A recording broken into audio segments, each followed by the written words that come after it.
Muito boa tarde a todos. Muito obrigado à Sra. Inspetora-Geral das Atividades em Saúde e ao Instituto de História Contemporânea da Universidade Nova, da Faculdade de Ciências Sociais da Universidade Nova de Lisboa, aqui representada pela Maria Helena e pela Filomena,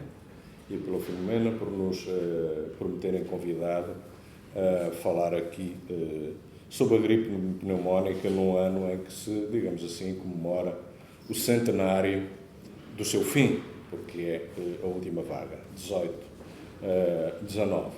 Eu vou falar um bocadinho da pneumónica, vários aspectos já foram aqui analisados pela Alexandra. Falar um pouco da pneumónica em geral, do surto pandémico em Portugal em geral e em termos internacionais, e depois vou falar das razões do silêncio que rodeiam a pneumónica, tão grande que, evidentemente, desta vez há alguma comemoração, mas não há comemorações, de modo algum, comparáveis àquelas que têm a ver com outras grandes tragédias que se abateram sobre a sociedade portuguesa e a nível global, como é o caso da Grande Guerra. Portanto, vou falar primeiro da pneumónica enquanto pandemia, os seus impactos em Portugal, há alguns dados importantes, depois vou procurar explicar porque é que, ao contrário da Grande Guerra, e darei muita ênfase a esse contraste, não existe uma grande memória pública, sublinho, da Grande Guerra, e adentrarei algumas explicações para esse silêncio.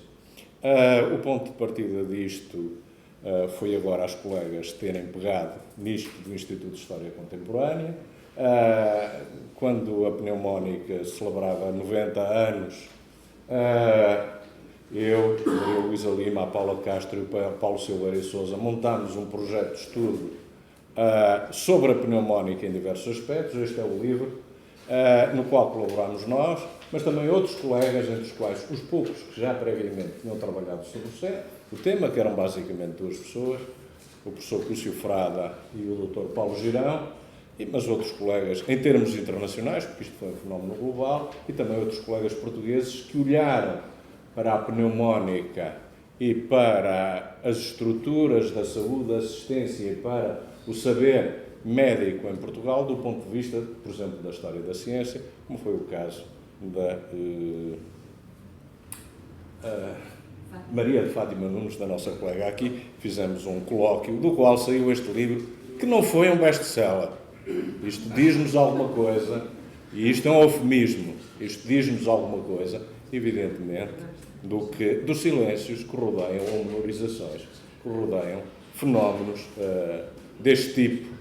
A epidemia de gripe espanhola, a Spanish Flu, como ficou conhecida em inglês, que é a mais vasta bibliografia sobre o tema, foi a maior do século XX e para muitos é a pandemia mais importante da história da humanidade, superando mesmo a grande peste negra, a peste bubónica de finais do século XIV, princípio do século XV. É evidente que há enormes incertezas quanto à amplitude da mortalidade, não só porque os países onde havia recenseamentos tinham deficiências e Portugal é um deles, como vamos a ver, como grande parte do mundo não tinha esses instrumentos. Basta pensar no que sucedeu, por exemplo, em praticamente todo o continente africano, retirando algumas cidades onde se concentravam os colonizadores, grande parte da Ásia, etc. Portanto, há uma grande incerteza.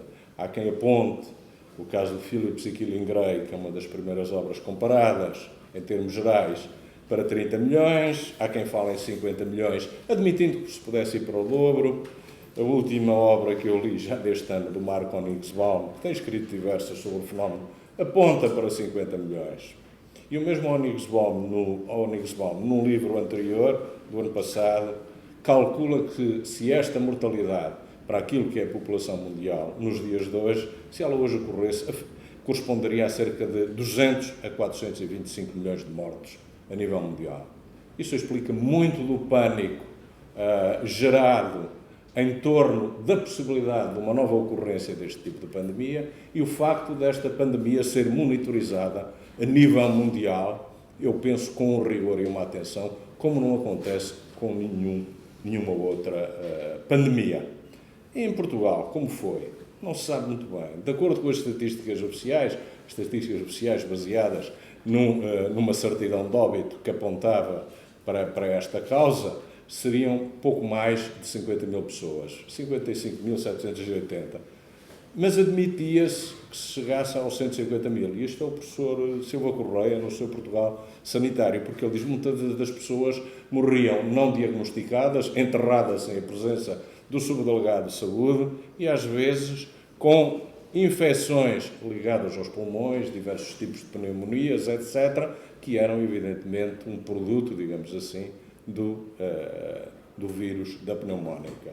O falecido Mário Lestano Bandeira, que era um demógrafo que trabalhou no nosso projeto, fez, a partir das tábuas de mortalidade, um cálculo para as mortes e chegou a 130 mil defuntos em Portugal. Portanto, muito perto do número do Silva Correia, que de qualquer maneira conhecia bem o estado sanitário do país. Portanto, Portugal seria uma das maiores, o que fez de Portugal um local, ou um dos estados onde houve uma das maiores, se não a maior das mortalidades, a nível europeu.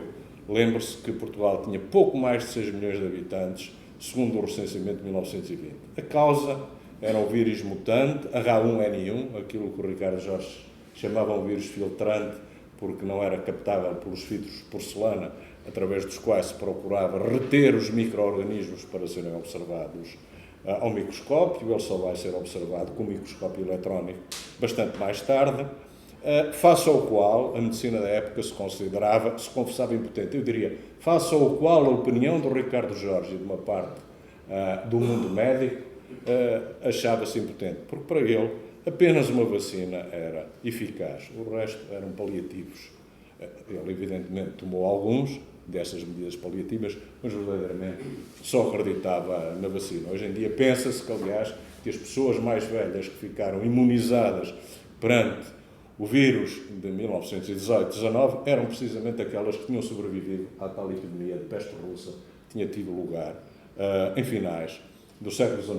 Tem ali num gráfico o que significou, de uma maneira muito esclarecedora, a pneumónica. Portanto, vocês veem que há uma baixa bruta da linha de cima da taxa da natalidade e tem ali aquele pico de 18, 19, que é o aumento da mortalidade. E tem aqui também um gráfico de barras onde aponta, digamos assim, para a taxa de mortalidade que teria tido lugar, digamos assim, num contexto europeu e onde Portugal aparece aqui como o quarto em número de mortos. Como sabemos, tudo isto são cálculos, não há aqui certezas absolutas.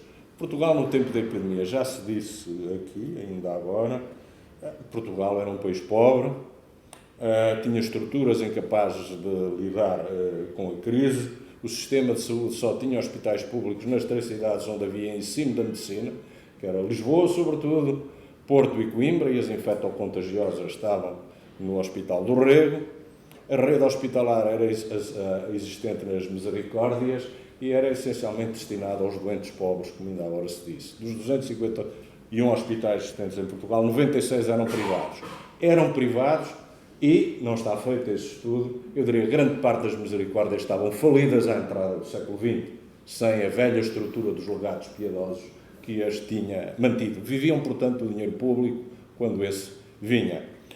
Havia, na altura, um médico para 2.338 habitantes. Eu fui ver os números da Pordata para 2014, havia 10 vezes mais nos dias de hoje. Atenção, mas este número é o que está lá colocado na estrutura da distribuição dos médicos. Não toma em conta os médicos mobilizados, nem os farmacêuticos mobilizados. Portanto, foi preciso ir a recorrer a médicos, aos estudantes de medicina tomaram o lugar de médicos, etc, etc. Muitos dos meios médicos mais importantes tinham sido deslocados para a Flandres e para a África. Portugal estava em guerra. Há uma enorme impotência das autoridades centrais e locais perante a epidemia. Há um estudo sobre Castelo Novo, onde a certa altura já nem os pobres admitiam naquela pobríssima misericórdia.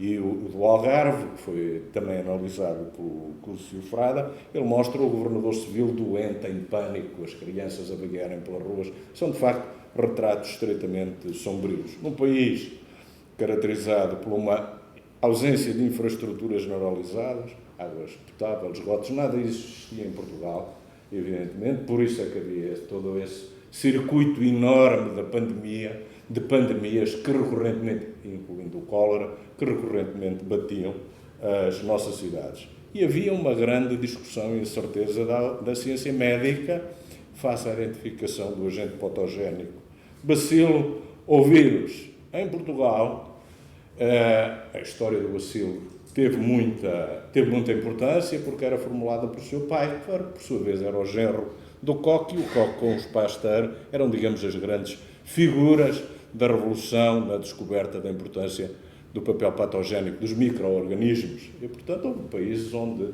a teoria do Pfeiffer teve muito curso. Em Portugal, não, porque o Ricardo Jorge, que era indiscutivelmente tido e que é quem está a dirigir o combate à epidemia como autoridade sanitária do país, nunca teve, como a mais importante autoridade sanitária do país, nunca teve dúvidas que se tratava, efetivamente, de um vírus.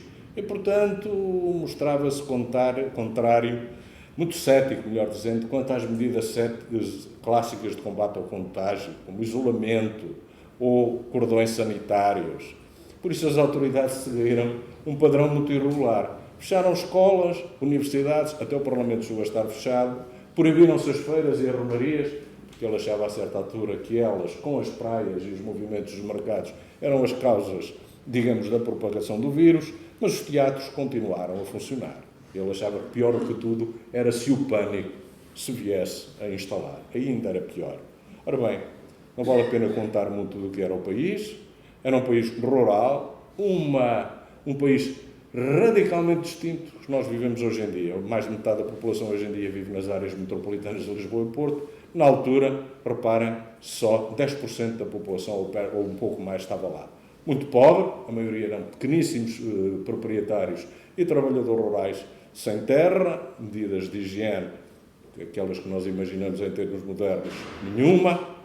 Um país em guerra cultural extrema, nomeadamente porque o regime republicano, com a lei da separação das igrejas e do Estado, de facto, tinha chocado não só uma grande parte da população ao dissolver a ideia de que em Portugal a população era ou deveria ser católica, sendo o catolicismo uma religião oficial.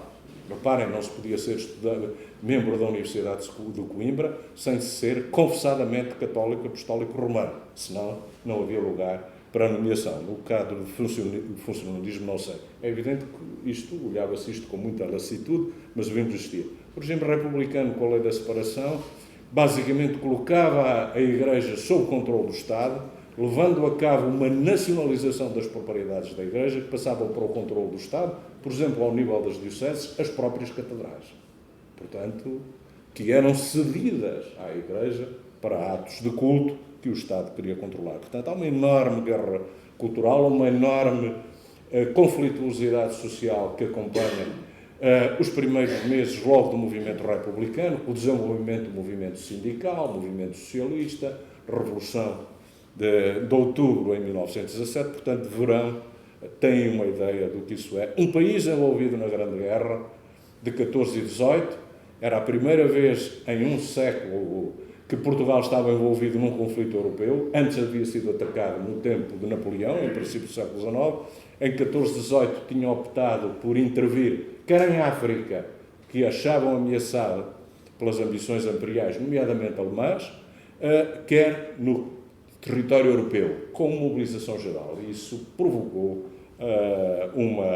uma enorme instabilidade. Enfim, com a guerra vem o racionamento, a falta de pão, os motins alimentares, a carestia de vida, etc. Enfim, e que revoluções políticas que atravessam também os militares, quando a gripe se manifesta em Portugal, está no poder Sidónio Pais, com o apoio de republicanos conservadores hostis à participação de Portugal na Grande Guerra, com o apoio do campo católico e com o apoio dos monárquicos. Bom, uma questão importante, e é a última em que falarei especificamente aqui da pneumónica, tem a ver com os seus impactos sociais, e é uma questão que ainda hoje não está dirimida. A epidemia atingiu gente de todos os grupos sociais, o rei de Espanha, o presidente Wilson dos Estados Unidos da América, os primeiros ministros da Alemanha, da França e da Grã-Bretanha, todos eles caíram à cama.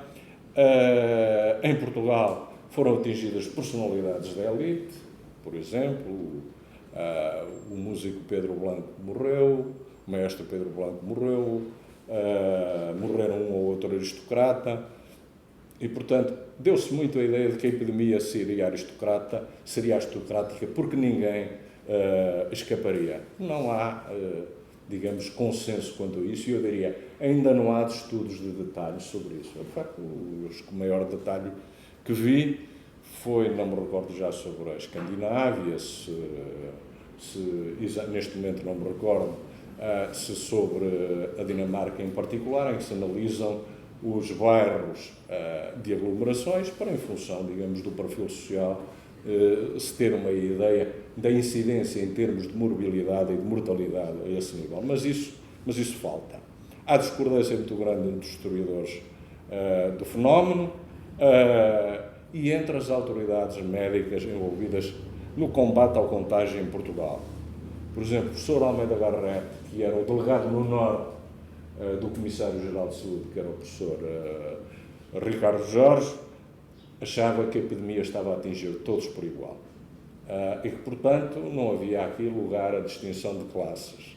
Mas não era essa a opinião de outros dois professores do Porto, um colega Pires de Lima, da zona de Santo Tirso, do Val do Ave, que está no Val do Ave quando se deflagra a epidemia, e diz que é, sobretudo, entre os mais pobres, que ela, os que vivem pior, com piores habitações, que ela, evidentemente, tem um efeito mais mortífero. Não é a opinião do Dr. Costa Maia, que defende isso numa tese de doutoramento apresentada à Faculdade de Medicina do Porto, em que é também com a ideia de que é entre os mais pobres, nas ilhas do Porto, etc., que ela atinge mais as pessoas, e não é a opinião do Ricardo Jorge. Eu creio, não me lembro já se é no La Gripe, que o Ricardo Jorge cita o que se passa com o vapor Moçambique, que traz um contingente de tropas para Portugal, e no vapor Moçambique a epidemia atinge. Ora bem, não mata ninguém na primeira classe onde vêm os oficiais, mata alguns na segunda e liquida um grande número na terceira classe, onde vêm, evidentemente, os sargentos e os praças. Portanto, e ele é desta opinião, mas, como eu digo, é necessário trabalho mais monográfico, trabalho mais pormenorizado e detalhado para se poderem testar, digamos assim, estas hipóteses sobre a epidemia. Bom, passamos agora às questões do silêncio e da memória, que não são questões nacionais, são internacionais, mas também nacionais.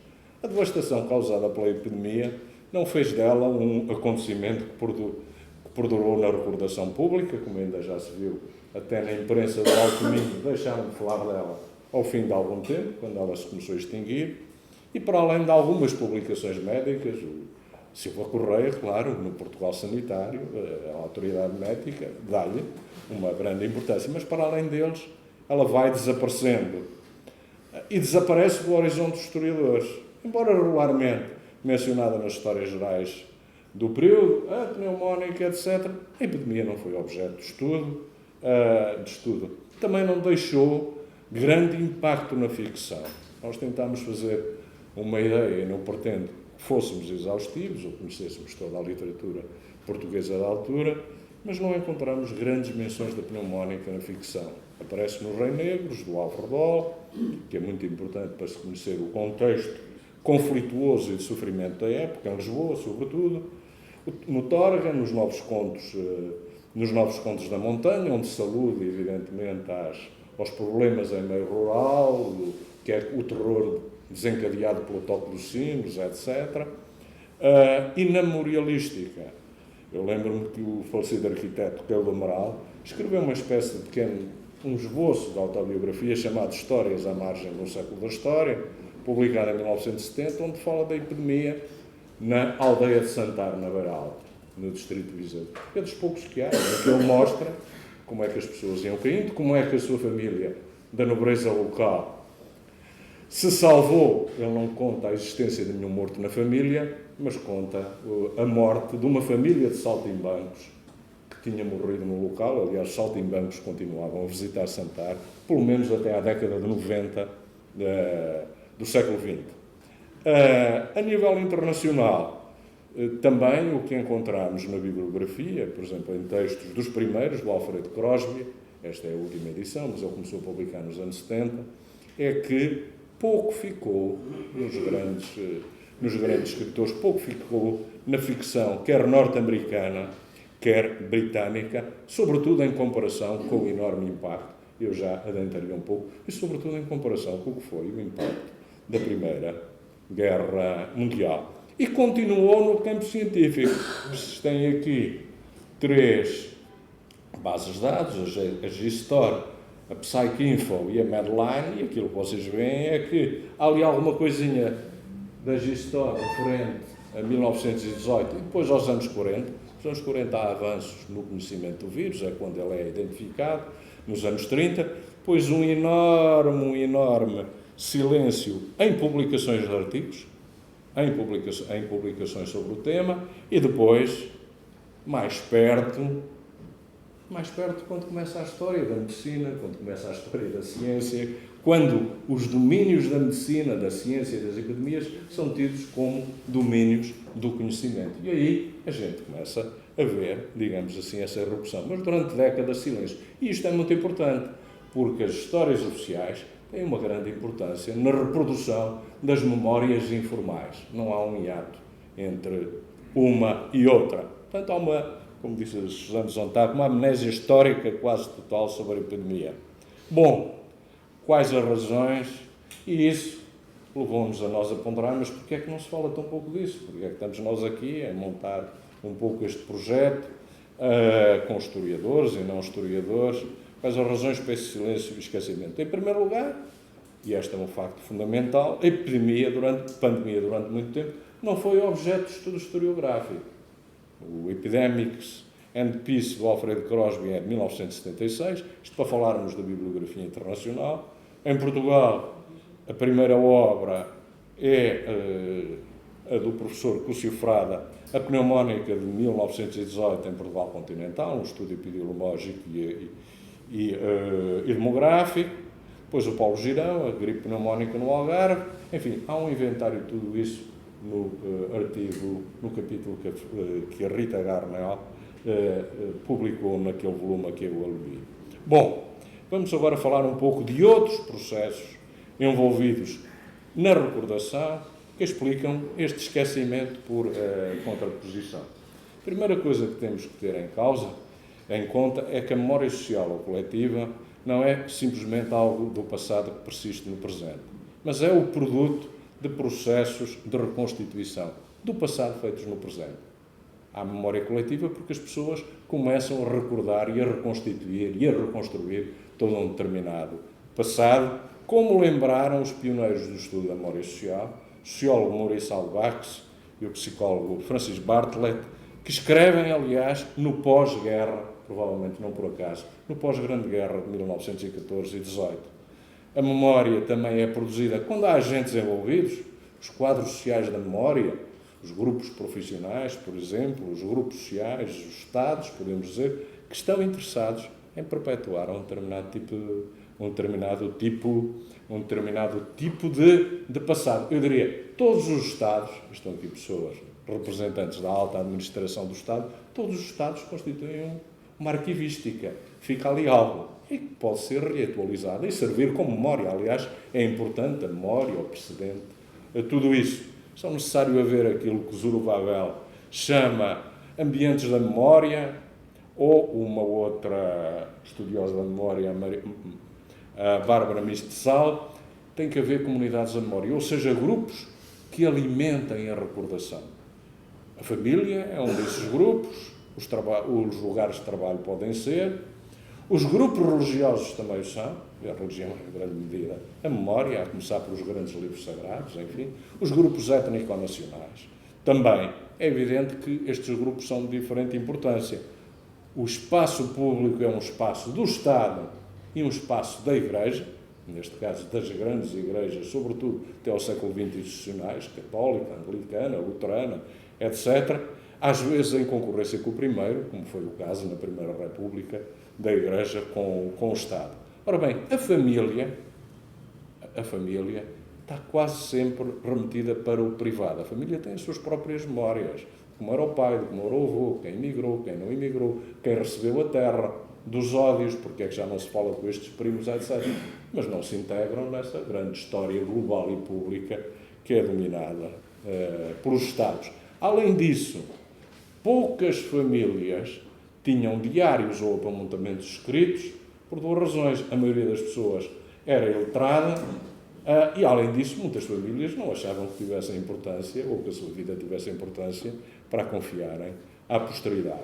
Tem aqui, depois falarei sobre isso, passo-vos já aos slides, uma ideia do que são as comemorações públicas, às vezes esmagadoras da Primeira Guerra. Aquilo é o cenotáfio em Londres, portanto, um túmulo vazio que celebra a perda, a morte dos soldados na Primeira Guerra Mundial. Tem a rainha a colocar-lhe lá uma coroa, como faz todos os anos a 11 de novembro na Grã-Bretanha, onde efetivamente a vida para durante 2 minutos, todos os 11 de novembro. Quem ouça as emissoras britânicas vê que vários dias antes eles começam todos a pôr uma papoila aqui, e rigorosamente tudo passa. Eu fiz a experiência há 2 anos no aeroporto de Heathrow, de ver todos os ecrãs apagados de repente, ninguém se mexer e existir o toque de silêncio durante exatamente 2 minutos. Ninguém se movia, nem dizia uma palavra. Temos Portugal, onde isto, por razões, está excluído da participação pública, são as homenagens ao soldado, que são 2, aos soldados conhecidos na batalha, que é sobretudo um cerimonial militar. Temos aqui o cemitério português, um cemitério dos mortos da Primeira Guerra. Temos o anúncio ainda sobre a República, apelando à participação na comemoração do esmagamento da divisão portuguesa do desastre na Flandres de Lally, evidentemente, para os sinos, os canhões, os clarins, para comemorarem. E temos aqui também, são imagens em Portugal, da chegada e cortejo de soldados desconhecidos que vão de Lisboa para o Mosteiro da Batalha, onde eles ficarão sepultados. O Mosteiro da Batalha, como sabem, que comemora explicitamente a derrota em Aljubarrota do exército castelhano por Dom João I e as suas tropas. Portanto, o significado nacionalista é enorme. E aqui têm o monumento aos combatentes, creio que é o de Lisboa, mas esta é a manifestação que existe mais em todo o país. Tem aqui um quadro académico muito patriota do Veloso Salgado, que está a coroar de louros um soldado português morto na Grande Guerra. E já quase tudo o que eu queria dizer está nestas imagens. Bom, eu queria só recapitular que há diversas maneiras de construir estas memórias, diversos modos diferentes de recordar. E o Plursan, que é um historiador cultural e também do nacionalismo, chama a atenção para haver 2 modos contrapostos, e não quer dizer que haja só estes 2, um modo de recordar monumental e um modo de recordar traumático. O monumental é este, das comemorações, dos cemitérios, etc., em que a morte de cada um lhe é atribuído um sentido numa grande narrativa. Morreu pela pátria. Morreu pela pátria, esta morte tem um determinado sentido. E é comemorada, é exaltada, há uma liturgia. E o modo de recordar traumático, que é morreu o nosso pai, o nosso avô, ou morreram ambos, morremos um filho, ou morreram-nos todos, que é aquele que fica excluído de alguma maneira da cena pública, gerando evidentemente sentimento muito forte. É evidente que morrer pela pátria é também os soldados, os oficiais que morrem, também deixam viúvas, filhos, famílias, pais, e isso tem muita importância na persistência da recordação. Passando agora ao contraste com a memória da Grande Guerra, é enorme o contraste com a memória da Grande Guerra. Ela está ligada a uma enorme intensificação do culto da memória e da memorização que já existia anteriormente. Os historiadores da memória falam muito dela ter muito a ver, no caso, por exemplo, franco-alemão, com a vitória alemã sobre os franceses de Napoleão III em 1870, e consequente formação do Império Alemão e dos franceses com essa derrota histórica. É evidente que esse culto da memória está ligado à ideia que as pessoas dão legitimamente, ou que é legítimo, não só legítimo, como honroso, morrer pela pátria. O dulce decorum est pro patria morum, que é um tópico romano, está mal escrito, pro patria mori, mas que é um tópico curiosamente muito reutilizado na Primeira Guerra Mundial. Os cemitérios memoriais que proliferam, eu creio que só em França são perto de 2.000 cemitérios militares entre o norte da França e a Flandres, estão ali a dar um sentido a isso. Mas esta memória que os Estados fazem não é só uma memória ativada pelos Estados, é também pelos particulares, pelas famílias, pelos pais, pelas mães, pelas mulheres, pelas localidades que celebram aqueles que partiram.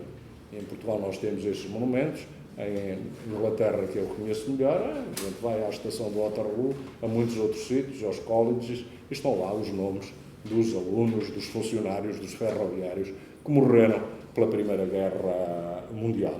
Eu disse, os cemitérios começam logo durante o conflito está a matar tantas centenas de milhares de pessoas que havia que tratar dos corpos. Bom, e a questão dos corpos é uma questão delicada. As famílias querem alguém para chorar.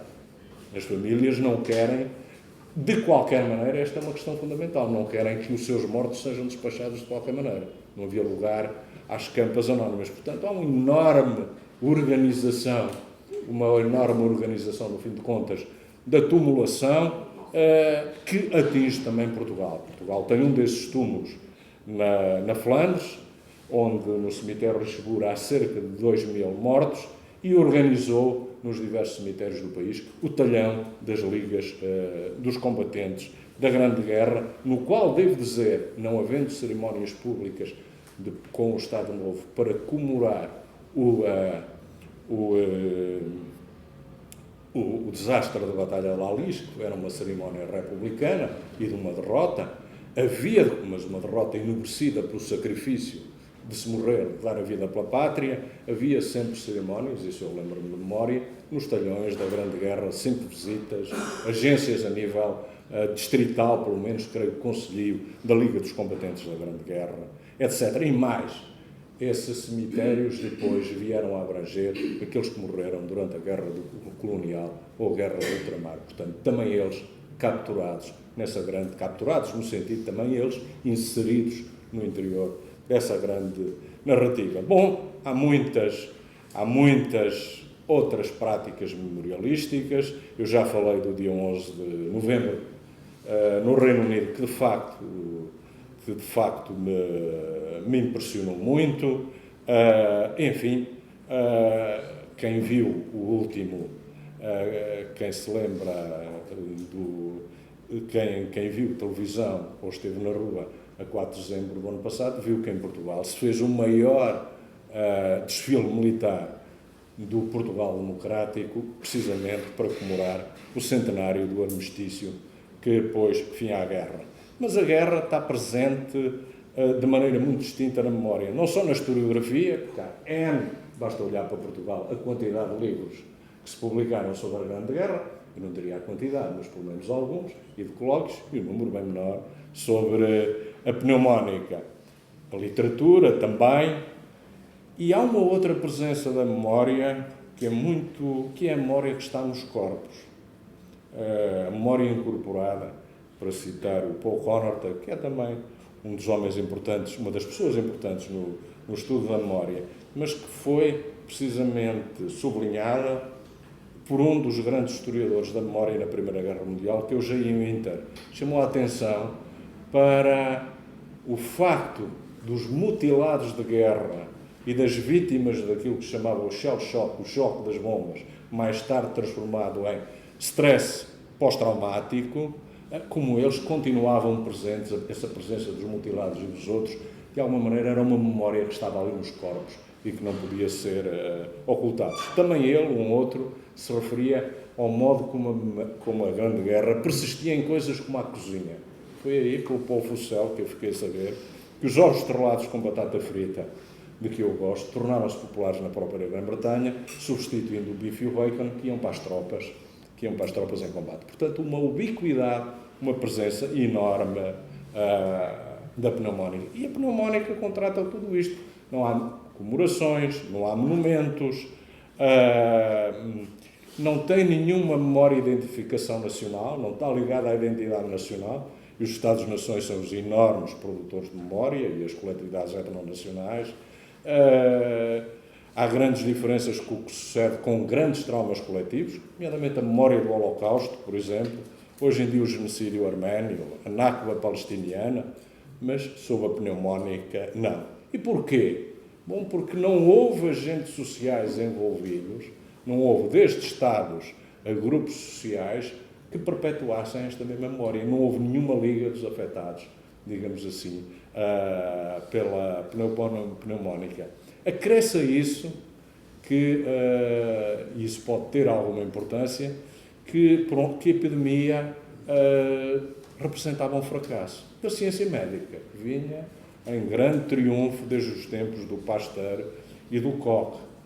Grandes fracassos do Estado, pois ela, no caso português, punha a nu as enormes carências do país, mas também em Estados com um outro Estado sanitário e outras estruturas médicas e de assistência. Ela também fazia muitos mortos, se estivéssemos a falar na Grã-Bretanha, na França ou na Alemanha. A epidemia era o revelador de um fracasso. E depois a epidemia, apesar desta mortalidade excepcional, era um acontecimento banal. As pessoas estavam habituadas a ter doenças. Apesar de tudo, e esta foi especificamente os mais jovens, os saudáveis, o que na altura foi saliente, mas apesar de tudo, os mais jovens e saudáveis de vez em quando também morriam, porque apanhavam o tifo enxatemático, era o cólera, era isto, era aquilo, eram acidentes para os quais não havia solução. Portanto, não havendo nem interesse, nem agentes, a começar pelo agente de Estado, em comemorar e em manter esta recordação, ela foi-se desvanecendo, ficando retraída ao âmbito da família. Não foi quando estava a fazer este projeto, mas já sem tempo para ouvir os mais velhos, ainda tinha um tio com perto de 100 anos, nessa altura vivo, ou já com 101, então me disse, quando eu já tinha escrito, que ele lembrava-se que na sua aldeia natal do terror, que tinha sido. O meu pai também se lembrava, mas não era vivo, na altura da pneumónica, lembrava-se da memória da pneumónica, mas ligada a muitas outras doenças que tinham afetado a aldeia dele, como o carbúnculo, muitas outras coisas que dizimavam a população. Portanto, ficou confinada ao âmbito da família, havendo testemunhos muito raros daqueles que tinham acesso à escrita e dominavam a expressão escrita, um deles, o do poeta Armindo Rodrigues, que, evidentemente, com 82, 83 anos, evoca o pai, que morre, creio eu, pouco depois da morte do Sidónio do Paes, que evoca, ele próprio já idoso, evoca o pai, quando ele era uma criança, a morrer a algures na Avenida da Liberdade. Mas estes eram testemunhos que não ultrapassavam, evidentemente, a dimensão dramática, embora, mas a dimensão do pequeno quadro de família. As memórias coletivas são feitas tanto de recordação quanto de esquecimento, e esta foi esquecida. Obrigado.